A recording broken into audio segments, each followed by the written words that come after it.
I'll start with the first one, Tucker. Okay. Obviously, you've interviewed many people. Who's the most challenging and why? People I've interviewed?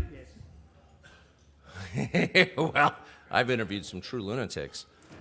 I've interviewed a lot of drunk people, people who have anxiety attacks on camera live. I've interviewed an awful lot of politicians where you just feel like there's something so dark coming off them.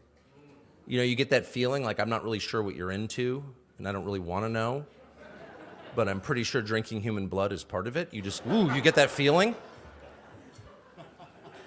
I mean, honestly, if I'm being honest, I think Trump is one of the hardest to interview. I love Trump personally, actually, and I agree with him on so many things, and I'm certainly rooting for him. Now that the Department of Justice in the United States is trying to take him out of the presidential race on utterly fake charges, so I'm totally for Trump in those ways. But he's difficult to interview because he's, what's the word, discursive? He sort of goes off in other directions, which very often are hilarious. So you go in there with a set of questions like, like your dutiful little dorky journalist. I got to ask him about this, got to ask him about that. And you get to about midway through the first question, he's off. Wow, and another thing. And you just sort of realize, no, my job is not to get my questions answered. They won't be anyway. Just enjoy it. Sit back and think of England. So yeah, that's difficult unless you, sorry, I shouldn't have said that, excuse me. Unless you approach it with the right cast of mind, which is just let it go. This is a kind of performance art. You're in the middle of the installation. You know what I mean? So I'm interviewing him soon again, and I'm really looking forward to it. I mean, I'll say one last thing. It is. I mean, I've been doing this for 33 years. It's the only job I've ever had. And my views on it have changed really dramatically, and my views about my coworkers, who I despise, have also changed dramatically. Despise more than really anybody in the world. And that's a heartfelt sentiment, too. I'm not just saying that. I really mean it from the bottom of my soul. But my views on it have changed, and I think that one of the mistakes that journalists make, a lot of them are insecure and mediocre as people, which is why they're in the business in the first place, so they can suck up to power and feel strong when they're weak inside. But one of the mistakes they make when they go into an interview is they're thinking about the people back in the newsroom and they're trying to impress them. That's the real audience for the interview. And so you see them ask these questions, these inherently fruitless questions, all of which are designed not to elicit information from the person being interviewed, but to illustrate the journalist's moral superiority over the person he's talking to.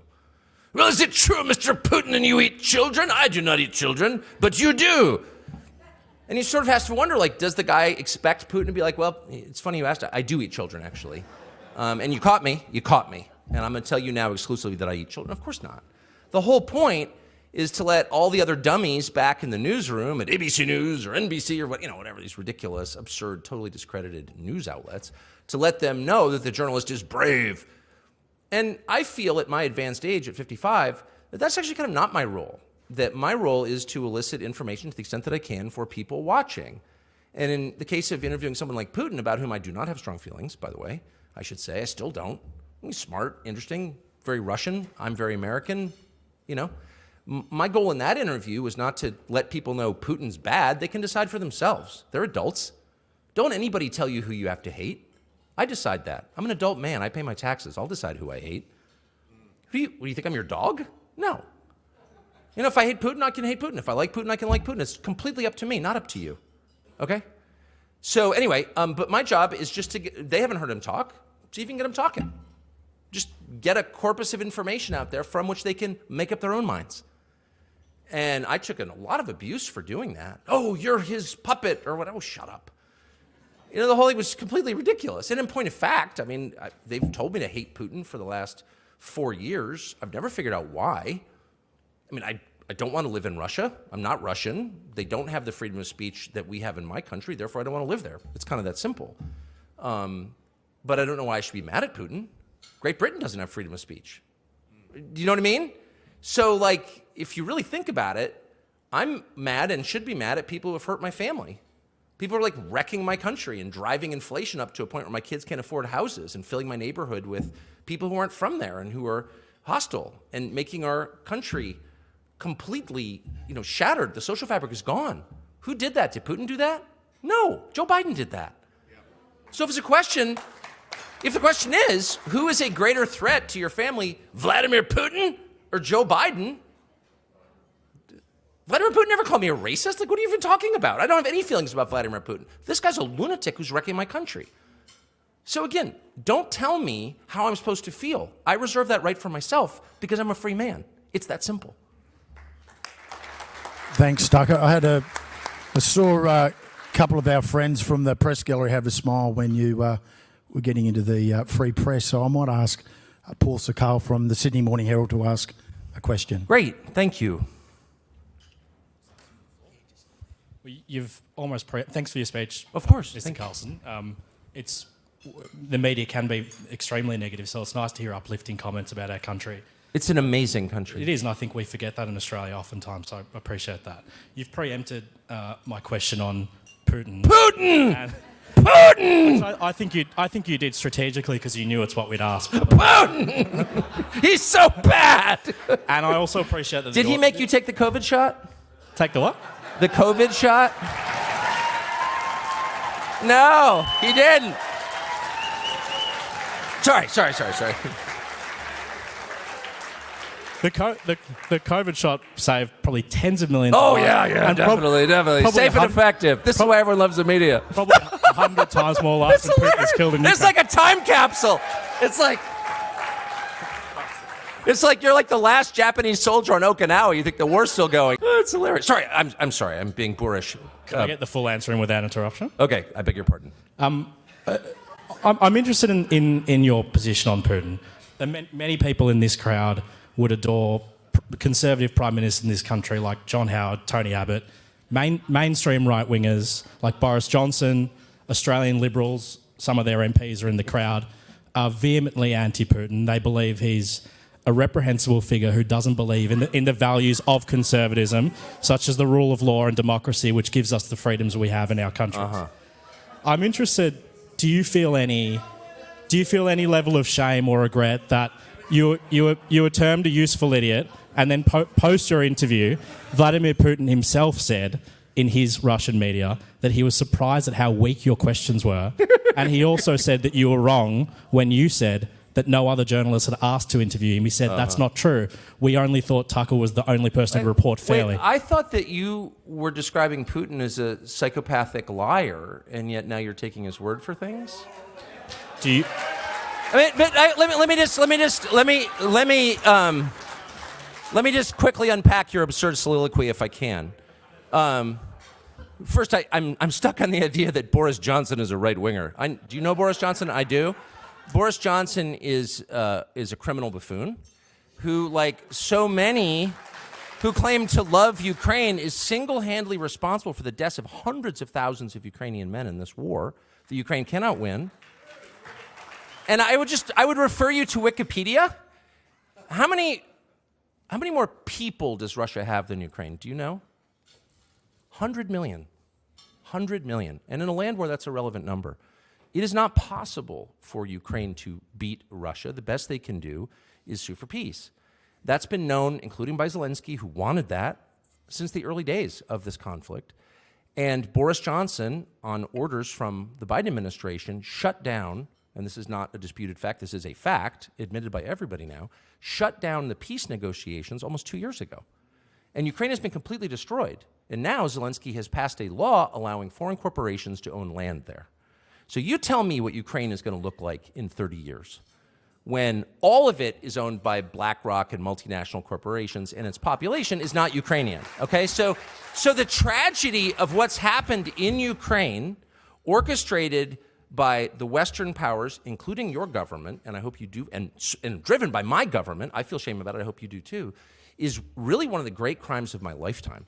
So the idea that somehow if you're against that, you're for Putin, well, of course, that's absurd. And by the way, speaking of your friend Boris Johnson, he attacked me, of course, ad hominem, and so I called him. He was a journalist, not surprisingly, a man of low character, not shocking.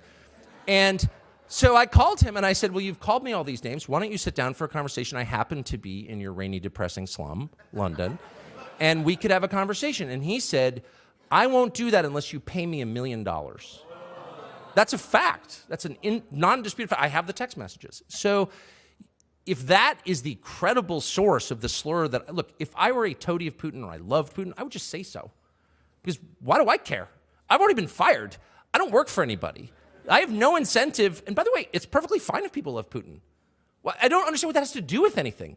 We are citizens of different countries. We should judge first and foremost our own leaders. How's our country doing? How are my children doing? What's their future look like?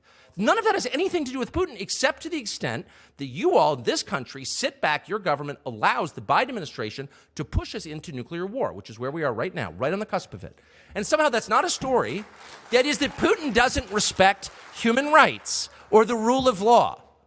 Okay, well, just today, Julian Assange was released after 12 years. 12 years in custody. And your government did nothing. The UK made it possible, and the United States demanded it. You tell me how that's consistent with the rule of law or democracy. It's not. It's ruled by the intel agencies. It's lawlessness, and it's a crime. So I'm not saying that we're morally equivalent to Putin. I'm not saying that. What I'm saying is our concern should be first and foremost, how are our countries run? And we give our own leaders a pass time and time again because they point to some other creep on the world stage and say, he's bad. Kim Jong-un is bad. Well, yeah, of course he's bad. That's why I don't live in North Korea. That's why I don't live in Russia. I have no interest in living in Russia. But the point is, you're bad too. And the fact that he's bad does not allow you to continue being bad. What? And the last thing I will say that I really feel deeply and I really resent on an emotional level, and you'll pardon my passion, I don't know you, I'm sure we'd be very close friends if we did know each other. But I really resent what I have seen across the West in the past 15 years, and it's a sea change from my youth when my father was a reporter, this alignment between media organizations and the government. I find disgusting, actually. I think it's a perfect inversion of what you're supposed to do. If you're a journalist, your job is to challenge power on behalf of the powerless. It is not to align with the powerful against the powerless. And that is precisely what you have done. I watched your ABC this morning in my hotel room for about 20 minutes until I looked around for a vomit bag. And I watched, it was one of the most grotesque, I couldn't even believe it was real. The first story, this is unbelievable. The first story was Assange. God bless them. That is the biggest story. The second story was a family of 4 found dead in a house. I think in a suburb of Sydney, but it may have been Melbourne. I beg your pardon. But 4 Australians found dead of what they suspected was a drug OD. Apparently they've been taking a new synthetic opioid that has emerged in Australia and is killing people. Now, this is a huge problem where I live, much bigger than here, but I'm familiar with it. And the reporter said it's probably the synthetic opioid and it's been seen and they're dead. On to the next story. The next story was the Australian government's new law that will require a prescription to buy nicotine products.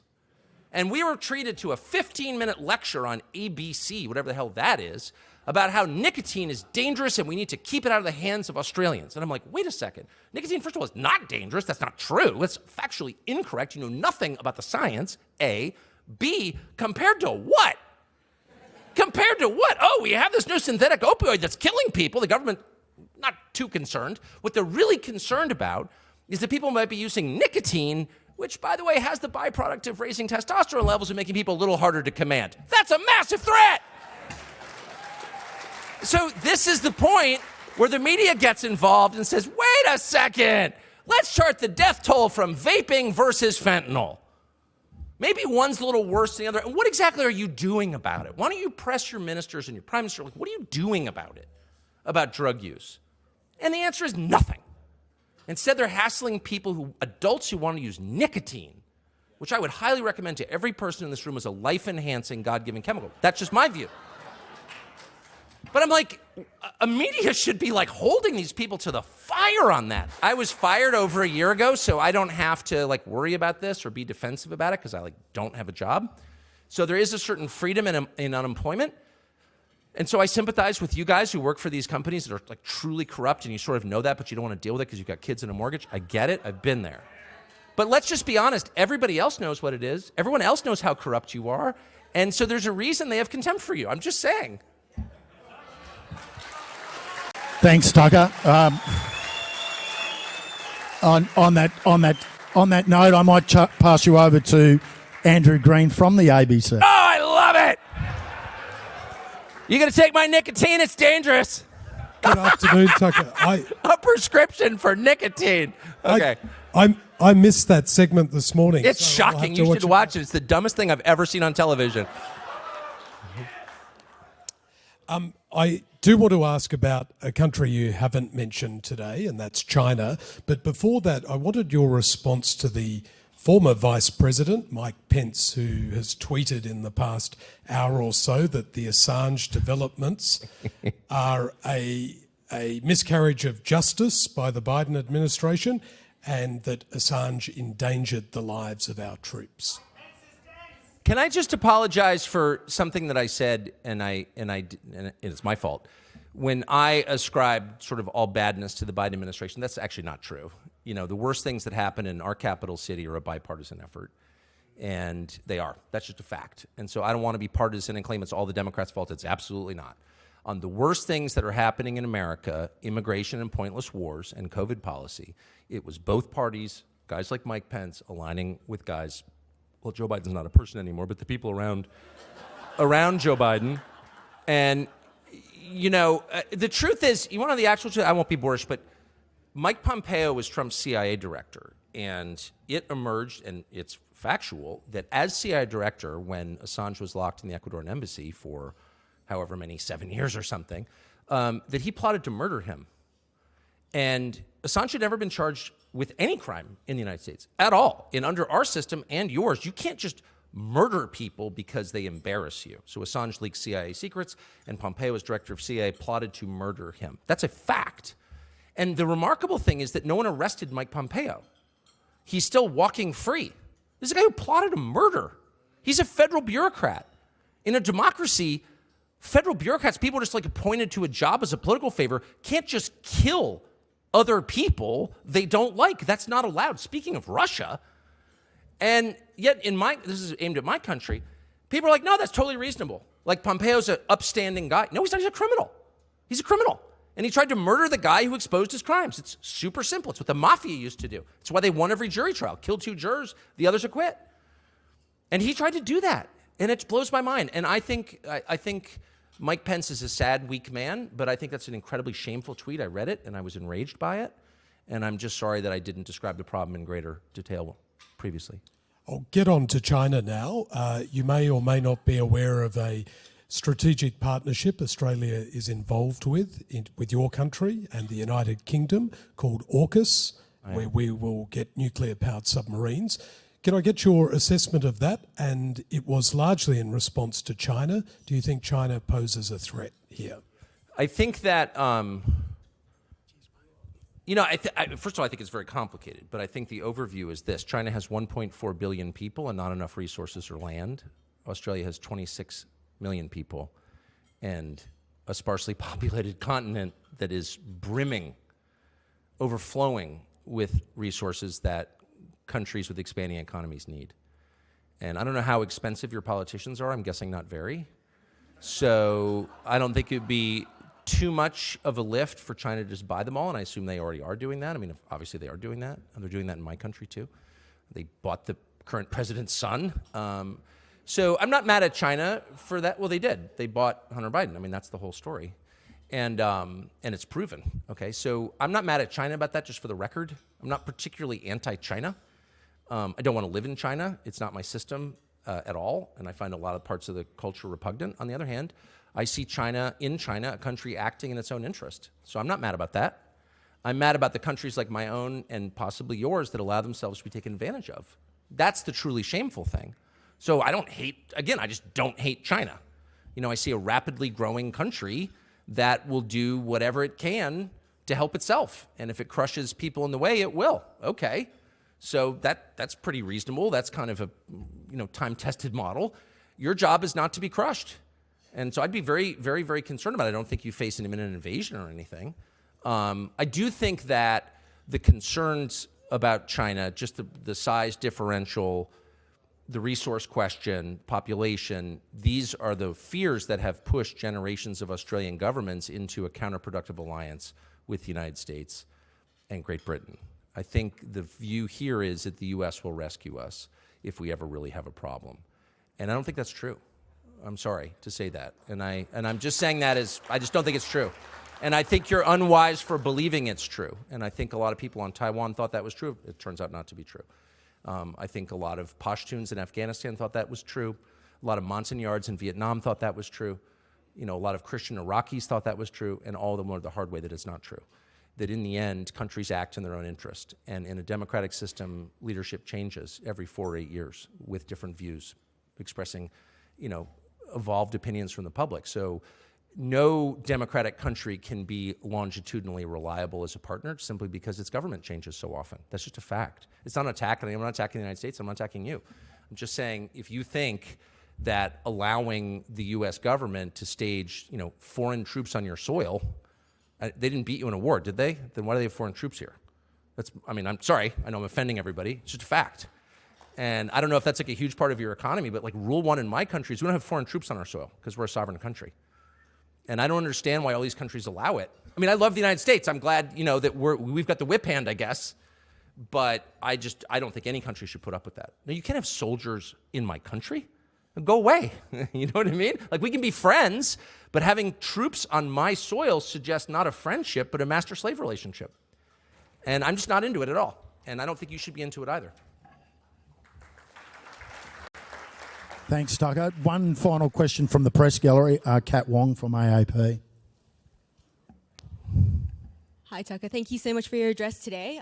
So you talked a little bit about immigration, and in the past you've talked about how white Australians, Americans, Europeans are being replaced by non-white immigrants in what is often referred to as the Great Replacement Theory. This is the same... Have I said that whites are being replaced? Well... I don't think I said that. Well, it's been mentioned on your show 4,000 times. And really, when did I say that? On your show. I said whites are being replaced? You have said that before. Really? Yeah. I would challenge you to cite that, because I'm pretty sure I haven't said that. I said native-born Americans are being replaced, including blacks. Native-born Americans. Native-born Americans. And Americans who, like black Americans, African Americans have been in the United States for, in many cases, their families over 400 years. And their concerns are every bit as real and valid and alive to me as the concerns of white people whose families have been there 400 years. So I've never said that whites are being replaced. Not one time. And you can't cite it. Untrue. So we just met, but when our relationship starts with a lie, it makes it tough to be friends. So you've been lying let's about pull my that back. press I'm gallery happy to explain what I do think. So. Well, you actually can't cite it because I didn't say it, and I don't believe it. And I'm telling you that to your face, so why don't you just accept me at face value? My concern is that the people who are born in the country are the main responsibility of its leaders. And as noted earlier, when those leaders shift their concern from the people whose responsibility it is to take care of to people around the world to put their priorities above that of their own citizens, that's immoral. And they are being replaced in my country, people who are born in the United States. And the birth rate tells the whole story. They are not at replacement rate. And so the U.S. population is growing because we're importing people from other countries. And my view is that happy people have children, and a functioning economy allows them to do that. And we don't have that. And so you need to fix the economy and fix the culture and make it so that people who want to have kids can.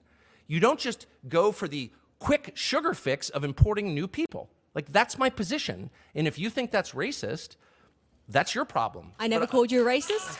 But of course you are suggesting, and well, I must say, one of the reasons people don't like people like you in the media is that you never say exactly what you mean. Your slurs are all by implication, and you're about to tell me the Great Replacement Theory is racist or anti-Semitic, whatever. I've said what I've said to you right now like 100 times in public. I hope to, if I live long enough, to say it 100 more times. I think it's completely honest and real, not racist or scary. It's factually true. It's not a theory, it's a fact. And the whole point of your question was to be like, you're a scary racist. Well, I haven't. And my response is, no, I'm not. Okay, well, how about no more lying in your questions, and then I'll answer it. Okay. Well, this is the same theory, or as you say, idea, that has inspired the New York Buffalo shooting where 11 black Americans were killed. Two white Americans were killed. Like, and it's also inspired... it's not, first of all... It's inspired one of the worst Australian guns How do they of all get time people to this shoot stupid in the media? I guess it doesn't pay well. Look, I'm sorry. I've lived among people like you for too long, and I don't mean to call you stupid. Maybe you're just pretending to be, but I'm totally against violence. I'm totally against the war in Ukraine, for example, which doubtless you support. And like all dutiful liberals, support more carnage. I don't. I hate mass shootings, actually. nothing I said, what does it mean to inspire something? My views are not bigoted against any group. They're honest, they're factual. That's not hate, that's reality. And my views derive from my deep concern for Americans, actually. Americans aren't having kids because they can't afford to, and nobody in charge cares. And so that's my position. That doesn't inspire mass shootings. How dare you try to tie me to some lunatic who murdered people? How dare you, actually? And in fact, I mean, do you know what I mean? I'd be like, Hitler wore those shoes. A lot of people are saying that you're like Hitler. Can you explain those shoes? Hitler wore exactly the same shoes, and you're like, I've got nothing to do with Hitler. Well, that's how I feel about your absurd, disingenuous question. Right, so therefore you support gun control? What?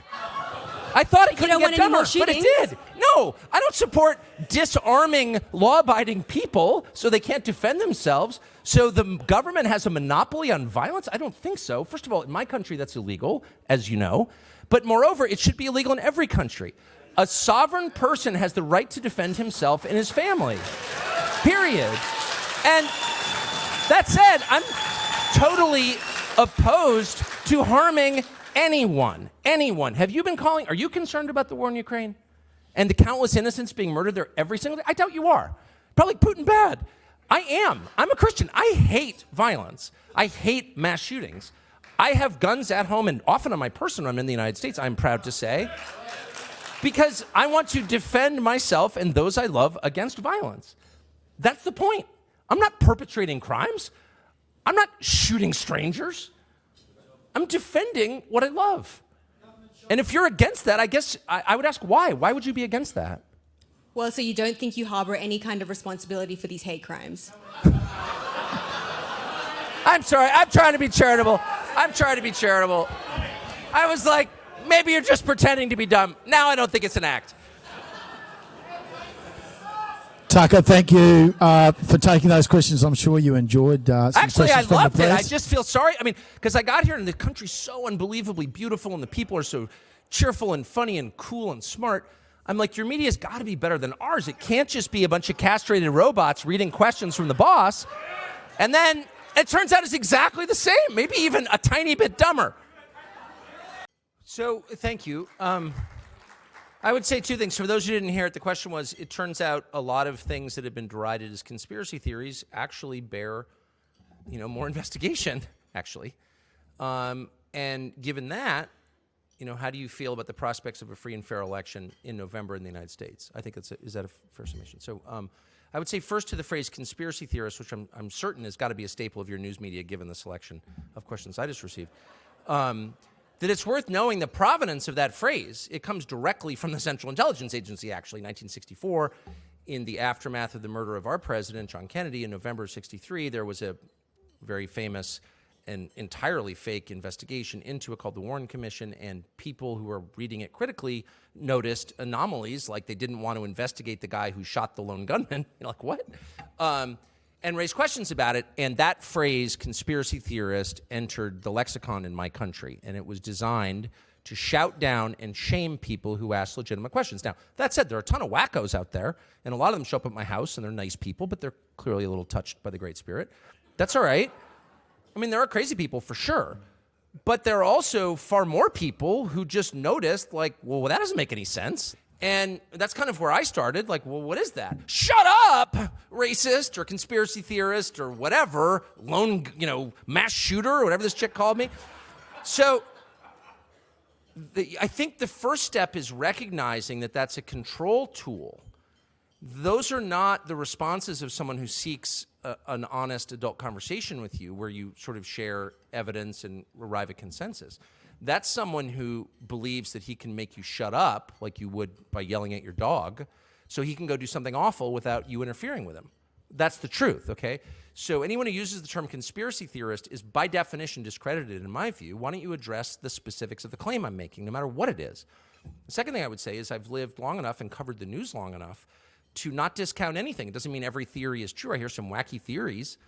But given what we now know about so many different things, how can I, in good faith, just dismiss something out of hand? I just can't at this point.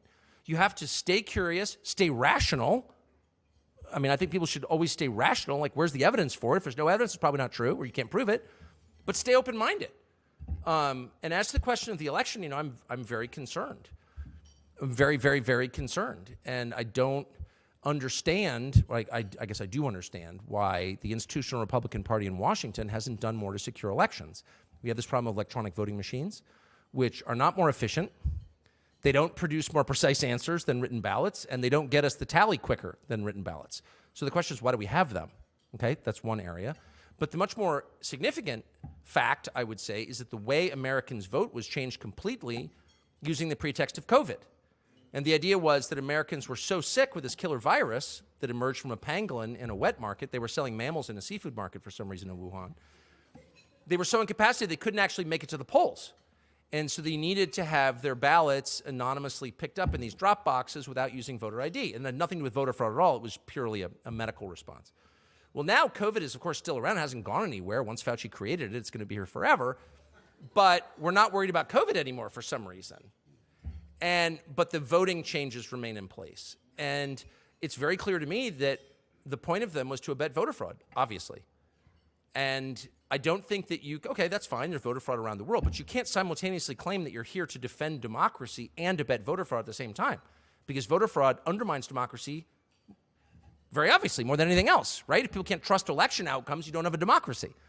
And Americans can. And I'm very distressed about it, and I don't really know, but there seems to be no appetite to do anything about it. I mean, one of the things, you know, and I won't go on, it's the last thing I'll say, but the question of voter ID is not a question in most civilized countries. France, for example, you don't have an ID, you can't vote. I mean, because how do we know who you are? And we take elections seriously. Even in France, primitive, stinky France takes elections so much more seriously than we do. It's shameful to me as an American. And so, but we were told you can't do that because African Americans just don't have IDs. Really? Is there evidence for that? So in my country, you can't do anything without a government ID. You can't cash a check. You can't have a bank account. You can't buy a pack of cigarettes. You can't check into a hotel. You can't get on an airplane. You can't get on a Greyhound bus. You can't do anything without a government-issued ID. Of course, you can't drive a car.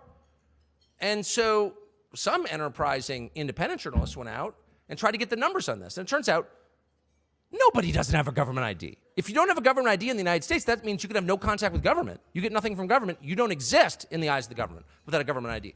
So the adult population of Americans of any color who don't have government-issued IDs is like approximately zero. Okay? It's like someone in a nursing home. And yet nobody in the media noted this. And to this day, we don't have voter ID laws in state after state because it's considered racist. And it's yet another example of the way that ruthless people with, I think, evil intent leverage the inherent decency of the citizens of our country to get their way. If they said, we're just going to commit voter fraud, and if you don't like it, we're going to shoot you, the people of the United States would rise up as one and put them down. But instead they say, you're a bad ask questions, you're a racist. Well, no decent person wants to be a racist, including me. That's awful. I think God created every person with identical moral value. Identical. We are all creations. That's my view. So racism is like abhorrent to me. So I don't want to be called racist, and neither is anyone else in my sweet country, because Americans are really decent people. So that claim right there is enough to shut down the opposition sufficient to roll over it. And that is exactly what's happened. And I hope we're at a point where we just stop taking them seriously. These are people who don't care about the meaning of words, who will accuse you of abetting a mass shooting because you think your country has too many illegal aliens. Like, it's freaking insane. So obviously they don't really mean it. They don't really care. They just want you to be quiet because you're inconvenient. And my strong advice to you is don't be quiet. Because if you're quiet,